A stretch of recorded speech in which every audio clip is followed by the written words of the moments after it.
Welcome, everybody, to another episode of Buried Pleasures. I'm your hostess with the mostest, Pollyanna Amazing.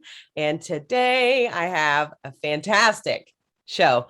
Um, Christopher is my guest. He is the author of The Conscious Cock.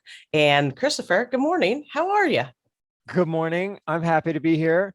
Um, we're gonna have a raucous story or show today, and like with both of our backgrounds in piracy and, and swearing and sex, we're gonna have a good time. So thank you everybody for showing up. Yeah, that's right. That's right. So, Christopher, what made you think about writing a book about number one, conscientious behaviors, or number two, cocks? Tell me about it. You know, like I have wanted to write a book my entire life. I literally started taking notes and clippings from newspapers and stuff like that, like when I was 20. 25, 26 years later now, I finally, I have something put together, and it's about what I've always wanted in my own life since I was a teenager. Like I just knew through and through and through every cell in my body that I wanted a long-term, successful, hot, sexy, engaged relationship that didn't get boring, where we didn't get apathetic, where we didn't fight all the time. Like I knew I wanted that, not the Hollywood romance bullshit, sitcoms that are totally codependent. No, something really, truly successful. So I just spent my entire life learning how to accomplish that. Communication, sex education, anatomy and physiology, all these things. And then I put it together in my own life, and like I've made it work for me, and I have what I've always dreamed of. And then I'm looking around me and I'm just seeing like, wow, Me Too hit, boom. And then, oh my God, the world changed. And I'm looking out there like, wow, I could write all these sex techniques and communication tools and intimacy strategies. I could totally write it gender neutral. I could write it for everybody. I could dim it down or something like that to make it appropriate for everyone. But I'm like, who needs the most help is your average heterosexual guy. Correct. Like they're the ones nowadays who are emasculated by feminism, which puts them between on one side of rock, and the other on the hard place is all these women doing self-empowerment work who say, I want to feel your power. And then the guys are in the middle here going, I don't fucking know what to do.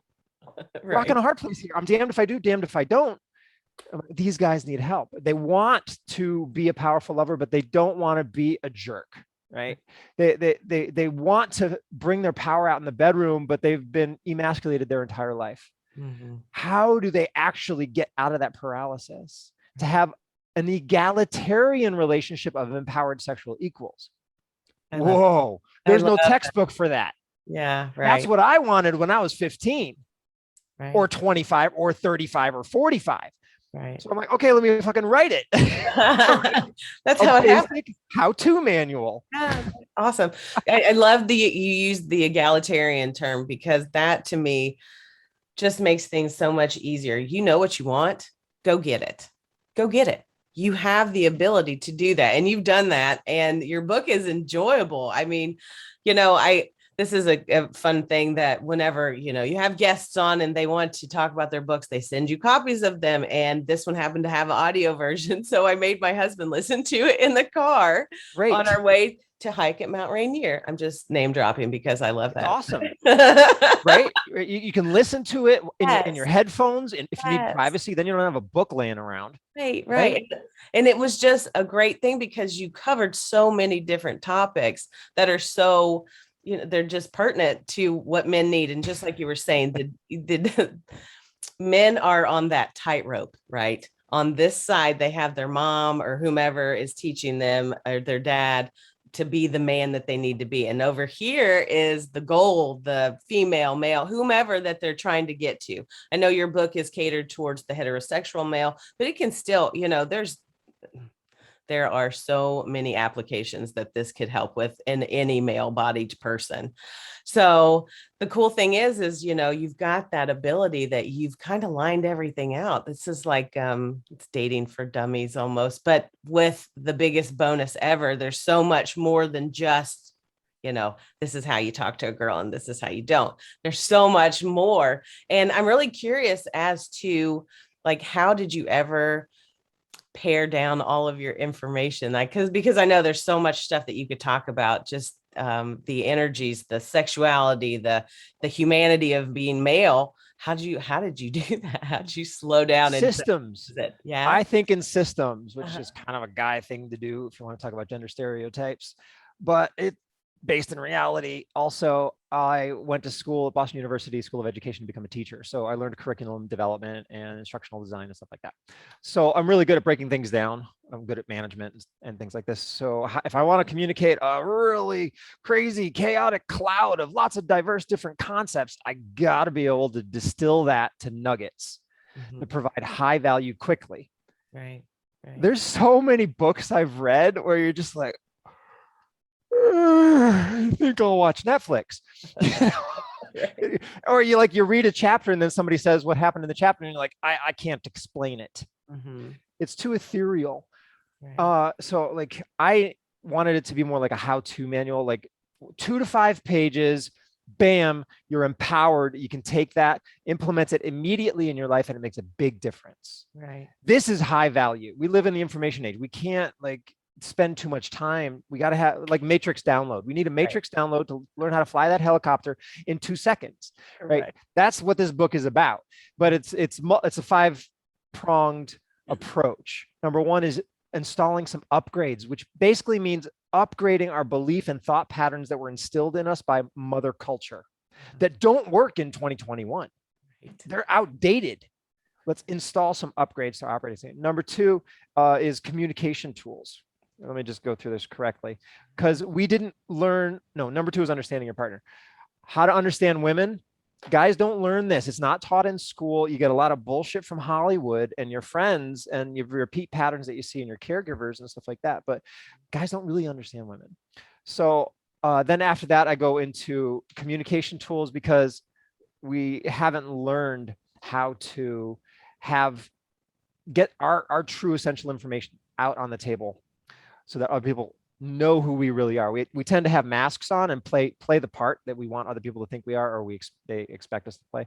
And then I give them modern sex education, not sex ed from like the Just Say No era, which was about birth control and abstinence. No, pleasure-based modern sex education that about like the true yoni map. Like understanding female anatomy that we didn't understand 20 years ago, because we didn't have a map of the nerves and how they innervated the vulva back then. And then after that, last thing is like actual sex technique. Guys, if you want to give her a cervical orgasm, or if you want to understand how to rock her world with the G-spot, if you really want to know how to touch her the way that's just going to make her glow, how do you technically do it? Actual motions of that's what most people want to know. How do I last longer in bed? And I'm like, wait, well, slow down, Sparky. I got to teach you these other things first before you're worthy of wielding the power of the sex techniques that I share at the end. Anyway, like that gives you kind of a comprehensive portfolio of skills to be a good human being, a good partner that isn't just like trying to own or dominate or use your partner for your desires. Like, I think sometimes, and you were talking about that in your points. I think sometimes that men and women feel like, there's that power struggle back and forth. One has to be the powerful one. The other one has to be the more meek and mild. But there are ways to make relationships work where 2 people they're the king and queen, and that is it. And you don't need that, that feeling of, well, I should be a little more docile because he's the powerful one or she's the powerful one, so I'm just going to stand over here on the side. There's no need for that when you can be this power couple together using those techniques that you teach. That, I mean, they're pretty phenomenal. And then that's just like you were saying, these are basic steps to help you to be better. There's so much more that goes on, right?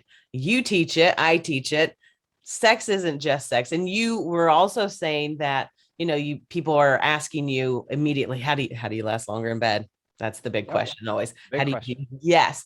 And it's not an overnight success story, guys. It's just not. It takes practice, muscle memory. It takes new neurons, new neural pathways going through your brain to say, hey, see, these are good things, and we should keep this up as a couple. I think that that's pretty fantastic. Did you find any one section of this book more difficult to write out than others? Let me just think about that. That's the first time anybody's ever asked me. I'm just gonna like Shazam. glance through the table of contents here. Go ahead. I just Harder wonder. to write than Yeah. any of the other Yeah, ones. I mean, was there any one thing that you personally, it resonated with you so much that you just needed to get that part out so that you Oh, sure. could, yeah, tell me. That I can answer easily. Understanding women. Yeah. Guys are bewildered a lot of the time. Guys are they're like, oh, one day she says this, the other day she says that. They want to throw up their hands. They're like, I don't get it. Women, women, right? Isn't that cliche? Yeah. Because it's so common. And that's a failure. That is a failure in our parenting and our education, is a failure to empower him to succeed in the relationship with her. Women tend to get guys. Guys are pretty direct and simple, and they've, the world culture is oriented around men. So women are pretty well trained on them, but guys are kind of confused. Like guys, like if a woman says, oh, I just got my period. Oh my God, shit, I don't have a pad. Can you go pick me one up at the store? Guys like, yeah, right. like terrified. He's like, he goes to the pad aisle, tampon aisle. What do you want to call it? Feminine aisle. And he's just like deer in the headlights. Like, I don't know what the fuck. Like, why? We can do that. Right. We totally can learn. Okay, you got big pads, medium pads, and little pads. Heavy days, light days, medium days. Okay, that's not difficult. Oh, a tampon. Okay, well, you get it with an applicator or not. You get natural or bleach. Like, it's not difficult. Right. There's nothing dirty about it. Anyway, so I grew up surrounded by powerful women. Thank God. They taught me how women work. I learned it, and I learned to actually be a powerful version of myself within that context, not be a wishy-washy nice guy. Yeah. No, but actually be me, actually have my own spark, right? But still be able to coexist in a dynamic, beautiful way with powerful women. So I learned that skill set. So I understand them, and I can write it out. Guys, let's start with the fucking menstrual cycle. You need to understand this shit. You do. If you want to be in a relationship with a woman, she changes if she's got a menstrual cycle. Like half the month you could say she's on uppers, the other half of the month she's on depressants. Like, holy shit, good luck living with that if you don't understand how to work with it in an empowering way as an ally, rather than getting flustered and thrown off your balance, and then having that plant seeds of discontent in your relationship that eventually become mines and blow up in your face and destroy things. Like, no. You got to understand how women work. Yeah, that's fantastic. So you being in touch with your masculine and your feminine, does it mean that I say this sometimes, oh, you're in touch with your masculine and your feminine, and men shrink back and say, I don't dress like a woman. Like, I don't try to do women things. No. We all have feminine and masculine energies in our bodies. That's just who we are. And it's capitalizing on the positives of each of those parts. Like maybe if you're a male and you feel like you're too caring, like you're too loving, that it's more of the feminine, too much, it's okay. You don't have to, it doesn't have to be a contest of which is higher in your body in the day. It can flow. That's what energy does. It flows, and we can flow back and forth from the feminine to the masculine, because I do it every day. You do it every day. It's just how we are. Every human does it in their lives. It's very useful, I think, to look at things from a hormonal perspective, like a biochemical perspective. If you can't have the ability to look at the biochemistry that is a reality in this system that we live in, this biochemical tissue that we're in, then you're missing out on a huge thing. So like, I tend to have a lot of testosterone. That's my body. I didn't used to. When I was born, I had very little. When I was a toddler, I had very, very little. As a young boy, I had very little. When it hit me at 13, oh my God, I changed, right? And I was on the fucking rocket ship ride. Imagine there's a rocket and I got motorcycle handlebars and I'm just trying to hang on for like the next 10 years. Holy shit, that was difficult. Right. That was hard for me to navigate that biochemical power in my body that was causing changes to my thought patterns, my desire level. A woman that I found attractive would walk by and I would instantly be aroused. I didn't have choice. There was no choice there for me. It's not a decision.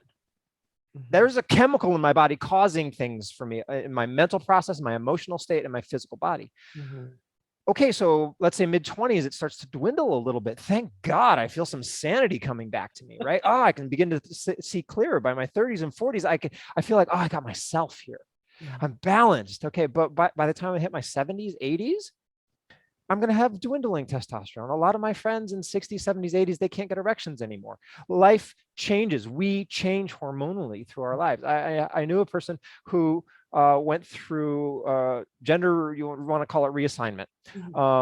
And previously she was living as a woman, then transitioned to live as a man and took hormone supplements, testosterone supplements. And the first time he took that pill, he understood men in a new way. Yeah. He's like, oh my God, this woman walked by and I felt my whole body tingle and I wanted to run after it like a rabbit running in front of a cat. The cat can't help but want, it was like foundational, right? Instinctual. Same thing happens for women, right? You don't have a lot of estrogen flowing in your body when you're a child, but then you may have a lot of it when you're in your fertile years. And then as it dwindles, as you go through premenopause, you might be crazy every day. Like, I can't get a handle on reality because I'm always getting the rug pulled out from under me one direction. I don't, and then post-menopause, you may feel balance come to yourself for the first time in your life, like a new definition of yourself. Like, these hormonal things are real.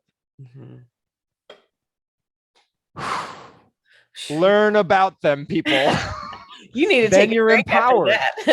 Like, right. if you want to try to like navigate treacherous waters and you don't have a good map and you don't have a compass, you're fucked. These are treacherous waters. Get a compass and get a good map, a modern one, not one that's 20 years old. Right. Then you have a better chance of successfully getting to uncover that treasure, your prize, your joy, the sexy, juicy life that you want with your partner. Then you have a chance of actually getting there. Otherwise, you could have accident, run aground. I mean, sink. Like, I love it that you're throwing in these pirate themes. Yeah, well, I freaking love you right now. So while you were writing this book, and I know you are currently married, you have a partner, correct? Yep. Female partner, and you do have a child too as well. Yep. Yeah. Okay. So while you're writing this book, from your perspective, are you also gathering information from theirs as well? I know you have a smaller child, but is that a source of inspiration for you, just wanting to be the better man yourself for them, as a parent, as a father, as a husband? How does that work for you? Is that something that you thought about? Thank you for asking interesting questions to me that no one's ever asked before. Oh, gosh. That's lovely. Is that an inspiration for me to be a better man? That's interesting. Hadn't thought about that before. Definitely my relationship with my partner is a crucible where I have learned a lot about love. A lot. I have been tempered and honed in this crucible of commitment. And I think commitment's the secret special sauce. Like, if you really want relationship success, commit. What do you do if you don't have any exits? How do things change if exiting is not an option? Anyway, so I have had this safe container for this, for my ideas to ferment. This safe idea for me to blossom into this new version of myself, because I grew up with a lot of sexual repression. It took me a long time to actually be able to talk to women, a long time to feel like sex wasn't dirty or shameful, a long time to then be able to speak about my desires. Oh my God, right? I was so afraid to talk about what I really wanted, and it caused a lot of problems because people were in relationship with a fake person that I was creating to please them rather than the real me. So I have gotten to become, I'll say it this way, the father that I never had, right? Rather than repeating the patterns, I chose to break the patterns and then invent my own version of masculinity, my own version of manhood, my own version of what it's like to be with a penis in this life. So it's not that I want to be, I don't know, it's not that I'm doing all this to be a great person for them as much as I get to be the person that I never had in my life as a father figure. That's what I was looking for. I just knew.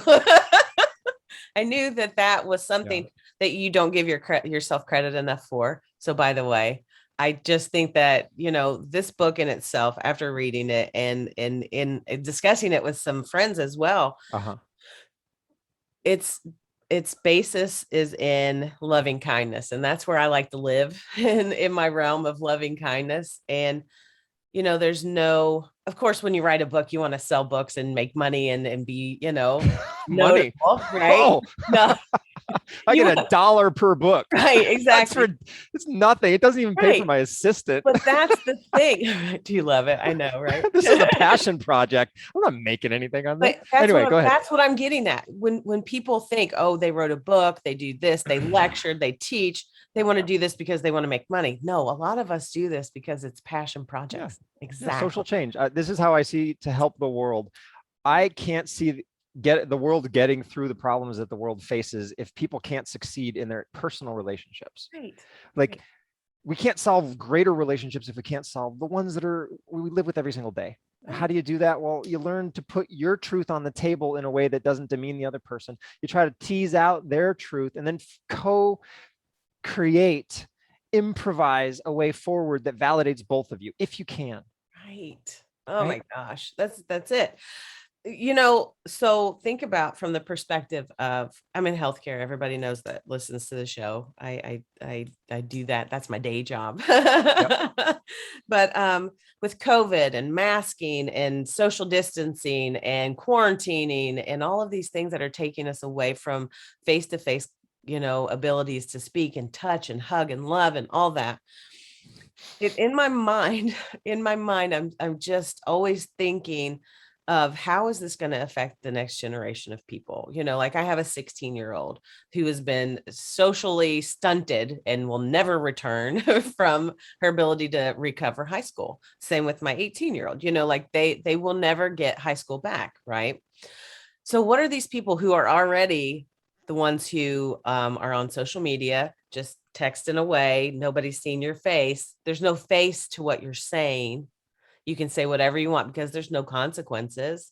Okay. How is this going to react? Like, how's the next generation of people? How are they going to be just like you doing this passion project to draw out these amazing qualities that people can have? How's that going to work? That's rhetorical. You don't have to answer that, but Yeah, well, there is a segue off of that about talking about porn. yeah. And what is it? I was on Google and I searched threesome, and then I clicked on images to look at the images that come up for threesome. Mm-hmm. And it was all porn. Yeah. In Google search results was actual XXX rated porn images in Google's search engine results. Right. That floored me. The absolute availability. Like, sure, you can have a parental control blocker on your router in your house to prevent kids from going to Pornhub or any of these porn sites, but they can get the stuff in Google search results. So like, okay, anyway, porn is a de facto go-to sex education for a lot of people. It's like the only thing that they can get. They don't have to go to the store and buy condoms where it's uncomfortable to do the thing in front of the clerk of like, oh, I'm buying condoms. Like they don't have to deal with any discomfort, uncomfortable situation. They just get it. But they don't understand. It's all acting.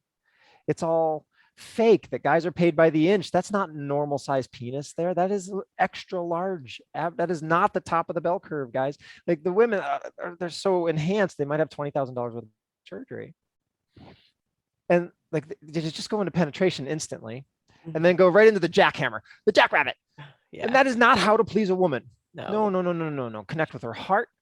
Tell her, demonstrate that you understand what's in her head, get her reality, and then like show her that you have the patience to arouse her the way that she experiences arousal as beautiful. And then she's going to probably unlock to you. And oh my God, the juicy kingdom that you can enter. Right. That you don't learn that in porn. No. Yeah, you're actually stunting your ability to get deep sexual satisfaction by having porn become your version of what's normal. Right. So that's challenging. God, how do you combat that? Well, and there's not a whole lot that you can do. And just like you said, accessibility is there, no matter what. And even if you couldn't see naked ladies in pictures as, as a young male or what have you, you'd be drawing them. Like that's what boys do. They draw little ridiculous cartoons with big boobs. And, my husband's whole office is full of idealized Jessica Rabbit in lingerie photos, Oh, okay. Yeah. or Wonder Woman in little teeny tiny outfits, cowboy hats and such, Uh-huh.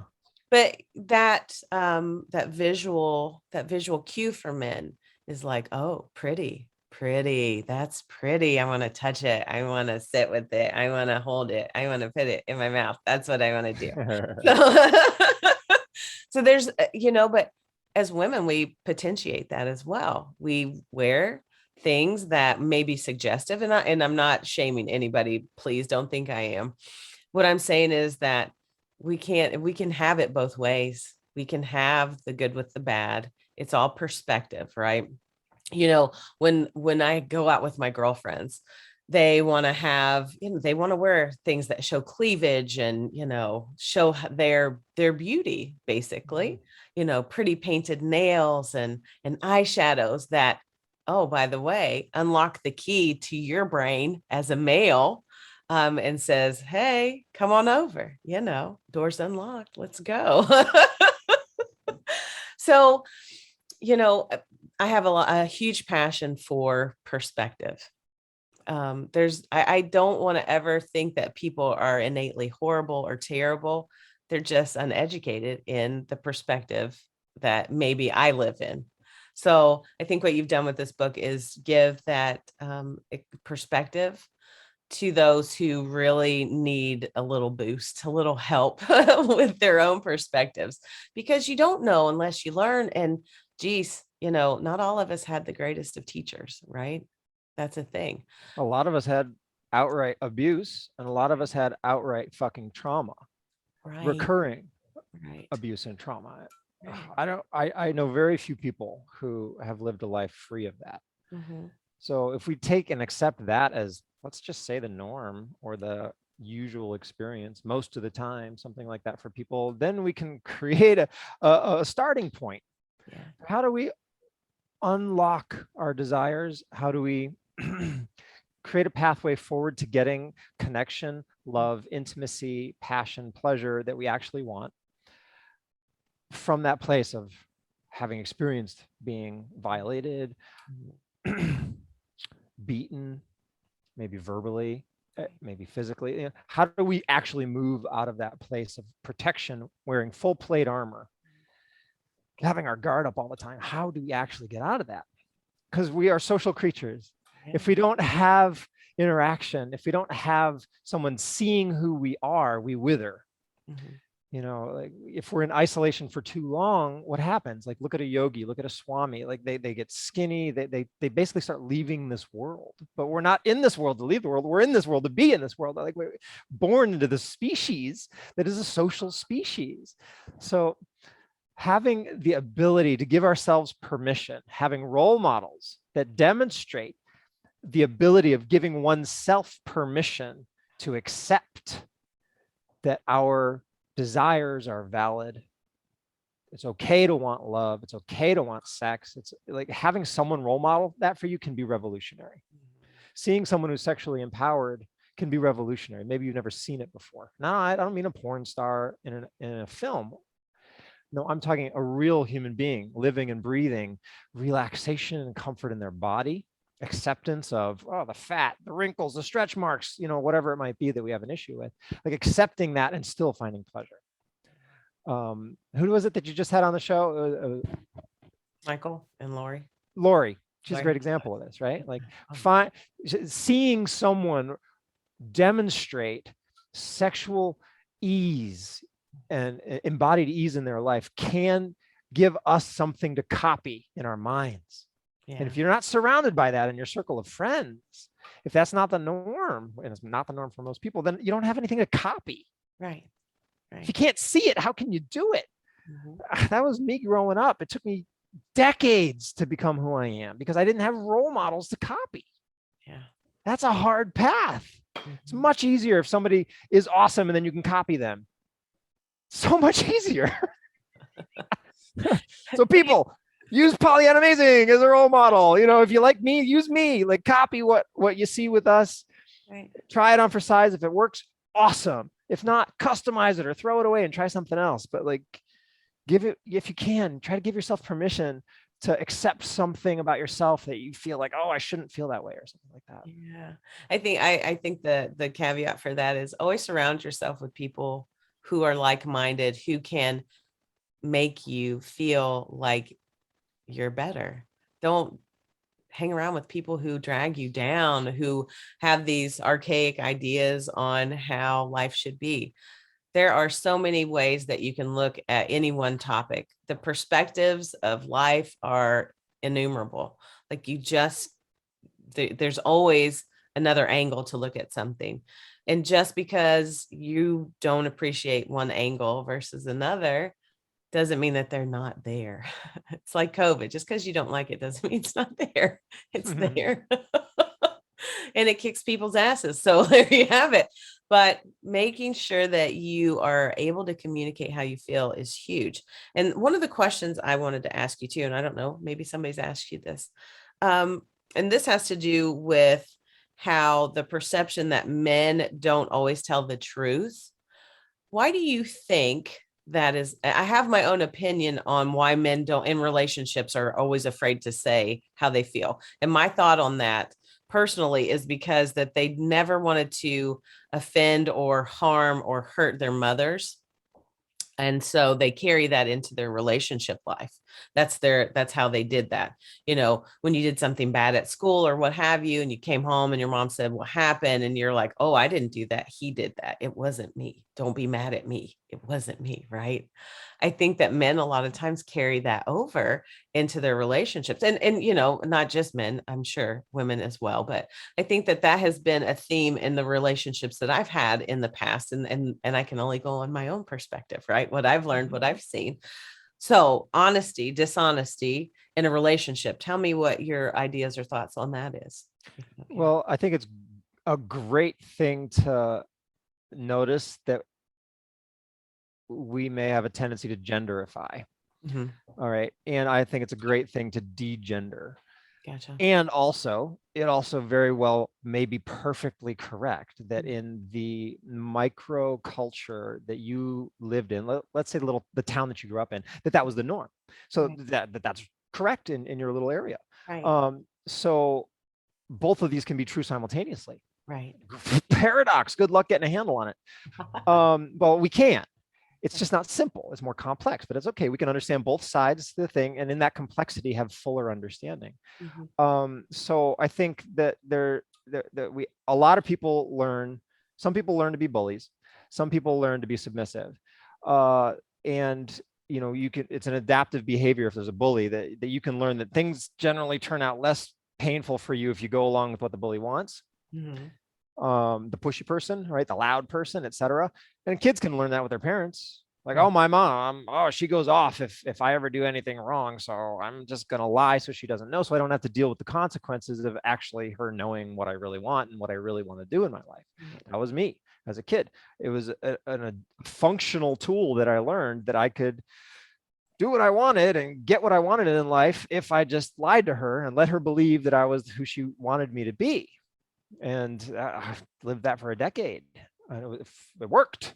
And then I carried that forward at 18 when I went away to the university into my relationships. My first had sex at 18 when I went off to college, and I was a jerk.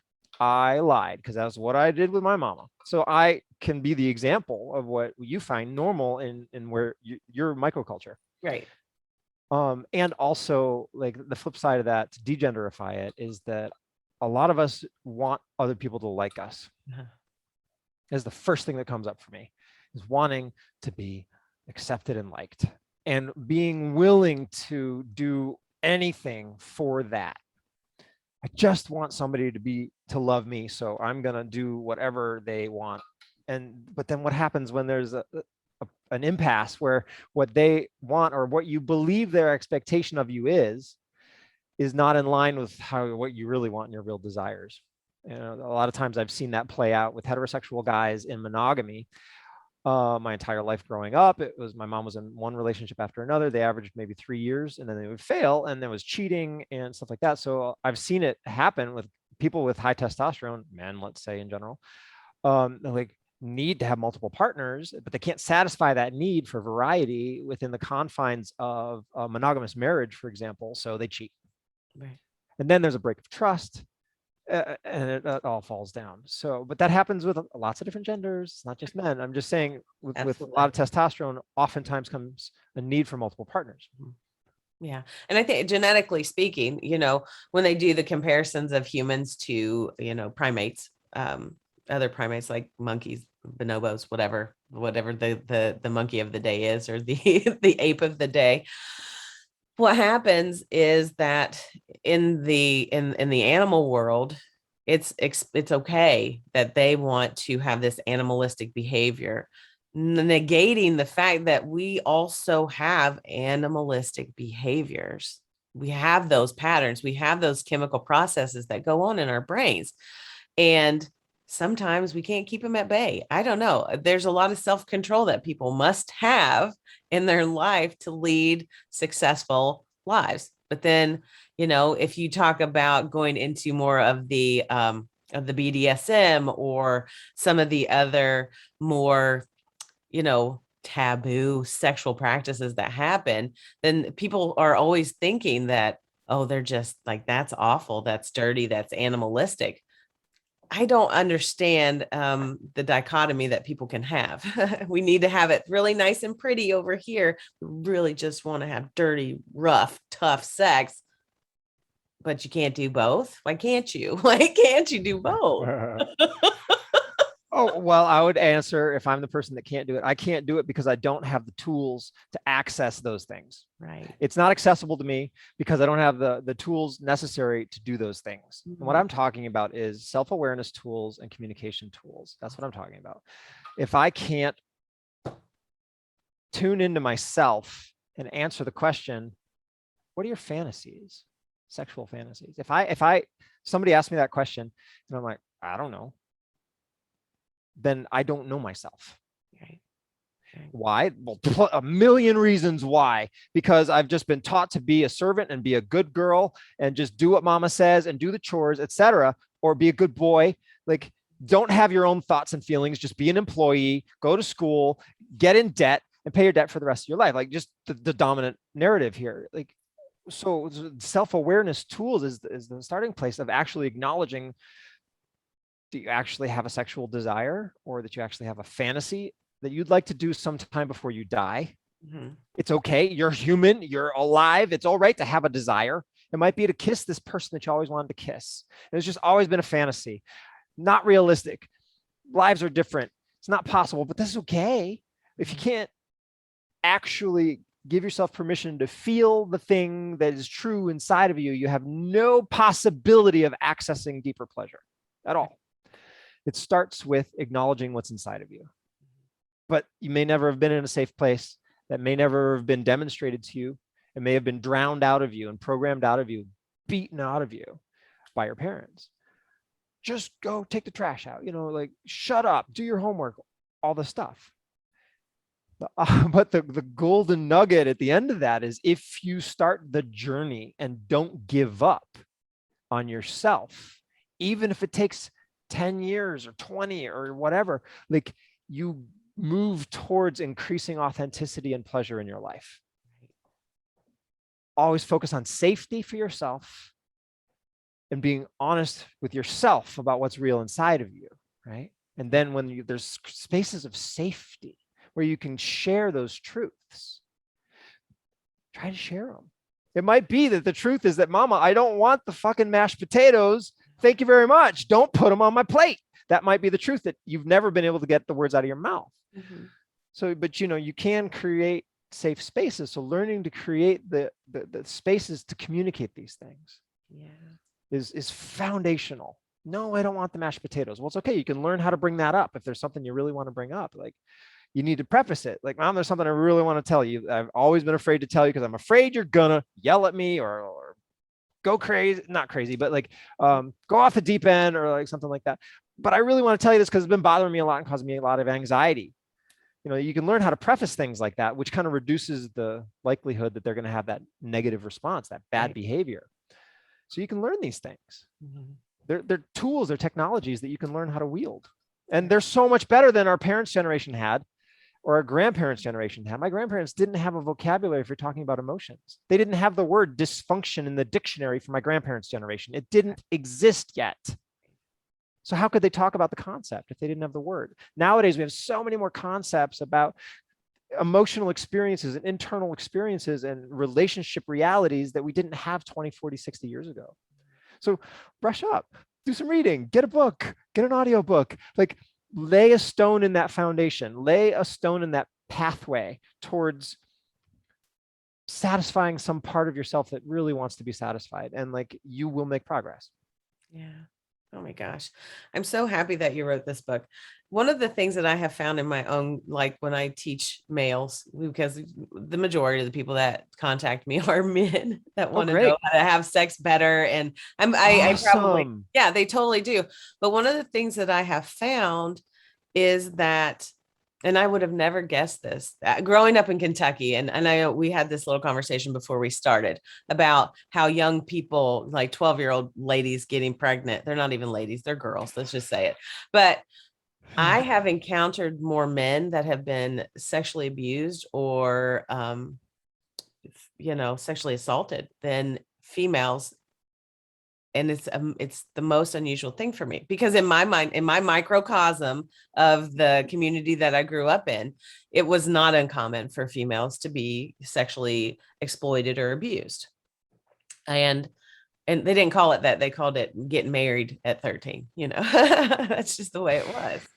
There's Um, so much work there's a lot. There to is, do but still. Like, we think we're for so sure. progressive. We think we're so advanced. Oh, it's 2020, 2021. Women are still getting stoned to death in countries in the world. Right. Women can still be killed for adultery in, what is it, 6 countries in the world. We still globally we're not that far, guys. We're just at equality. Right. Right. I have a really good friend who lives in Meritus, Sunit. Hello, Sunit, if you're listening. Anyway, she's in a country where they are not allowed to talk about sexuality, like they don't have the I'm pretty sure there's a law against sex toys and that sort of thing there. So like what? It's 2021, right? Like Yeah, and how is women, this girls are happening? still getting their clitorises cut off in some Yeah, countries in the world because culturally, that's how demonized female pleasure is. right, That's how powerful male control is. And right. disgusting mutilation and abuse of a child. Like, Right. that's really, Yeah. anyway, we can go down so many So pathways many with rabbit this. holes with that one for sure. But on the plus side of all of these conversations, what we can surmise is that you have written this amazing guide for men so that they can pick up a book already and learn a little something that they didn't know yesterday. And I think that if we encourage people to constantly educate themselves, and if you don't like to read, then again, get an audiobook. If you don't like that, watch a YouTube video. We put all of these lovely podcasts and things. There's so many things out there. There's so many avenues for informational access out that you just need to do it. And again, The Conscious Cock, what a great name for a book. Yeah, we don't have words of endearment for our genitals in the English language, Right. but in other languages, they have different words to refer to things. So our language determines our ability to conceive of things. So with no word of endearment, term of endearment, or reverence, joy, gratitude, appreciation for the genitals, we can't think of them that way. We have Right. clinical, penis, phallus, Right. vagina, Vagina. or we Vagina, have vagina. derogatory. Oh. Oh, you're such a pussy. Mm-hmm. Oh, don't be. He's such a dick.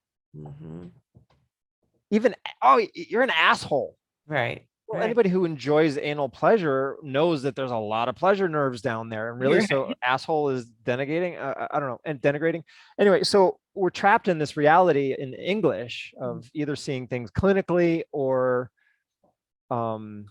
really shamefully. Right. wow, that's interesting. Well, can we change our concept by giving ourselves a new idea? Yeah, we can. Conscious cock. Cock being like a rooster who struts his stuff, and he's got a really clear voice that you can hear far away, and, he's beautiful to look at, and he's powerful, and he looks after the hens, and like, they do better with him around. Like, that's a powerful archetype. It's a powerful metaphor for masculinity. So, but it's conscious. It's not unconscious. It's not doing what grandpa did. Right. No, it's bringing some light of awareness, getting some new tools, and choosing different behaviors. That's all I mean by consciousness. I don't mean meditating every day. I'm not talking about being spiritual. I'm just talking about making conscious choices rather than an unconscious patterns. That's all I'm talking about. So conscious cock is about reclaiming this dirty word, making it a positive thing, having the image of a powerful, beautiful rooster. You're like, oh yeah, that's wow. And they have sharp talons. What do you call them? Spurs. Spurs. Holy fuck. You ever seen a cockfight? Oh my God. They fight to the death. Of course, I've seen cockfights. Yeah, right. Well, people think, oh, chickens. Like, oh, no. Totally different. Downshift your cultural judgments about what that means. Stop being on autopilot and actually experience in mindfulness the energy of the animal. Yeah. And like, you'll be like, oh my God, wow, that actually is an interesting metaphor for good masculinity. I looked for 2 years to try to find a positive archetype. An archetype for positive masculinity, and I couldn't find it. I had to come up with it myself. So that's it. Conscious cock. Way to be an innovator. It's fantastic. It makes total sense. And your book is delightful. I am very impressed with how well it flowed and how informational it was. And it gives you little, like, step by step actionable items that you can address in your own life. Go get the damn book. Conscious cock. Sorry,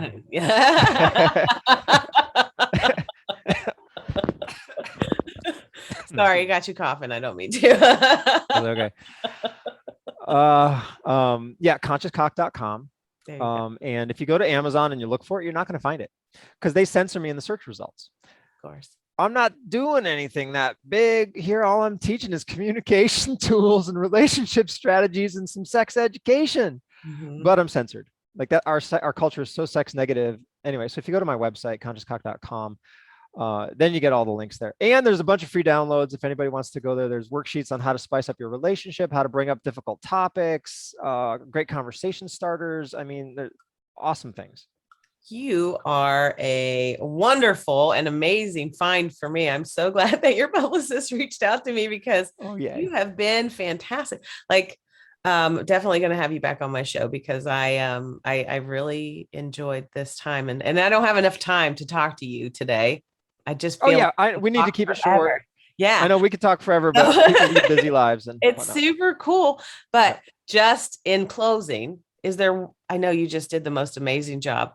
Tell me one thing, if anybody listens to this show, tell me the one thing that you want men out there to hear. Go get a period tracking app on your phone, damn it.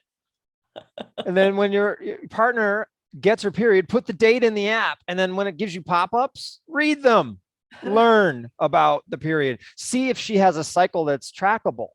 And if she does, then watch how she experiences life and how that shifts. Can you observe any discernible pattern? And then work with that as an ally to be supportive rather than making her wrong.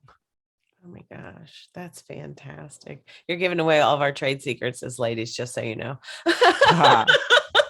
That's how we keep men at bay. You know that class that they teach you in, like, what is it, 6th, 7th grade, then separate boys and girls, and they teach us one thing and they teach you guys something totally different.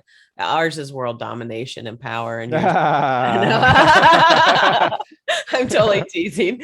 Anyway, so to wrap it up, this is Pollyanna Amazing. This has been Buried Pleasures. You can find me at buriedpleasures.com. You can find me on all of the major podcasting platforms, Instagram, Facebook, you name it. Find me out there.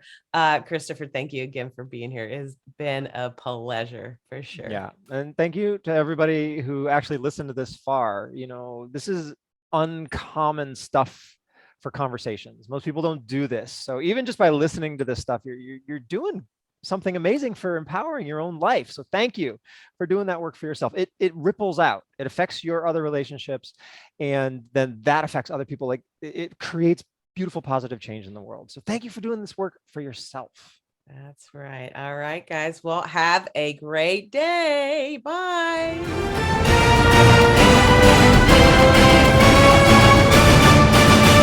Just Some Podcast Media.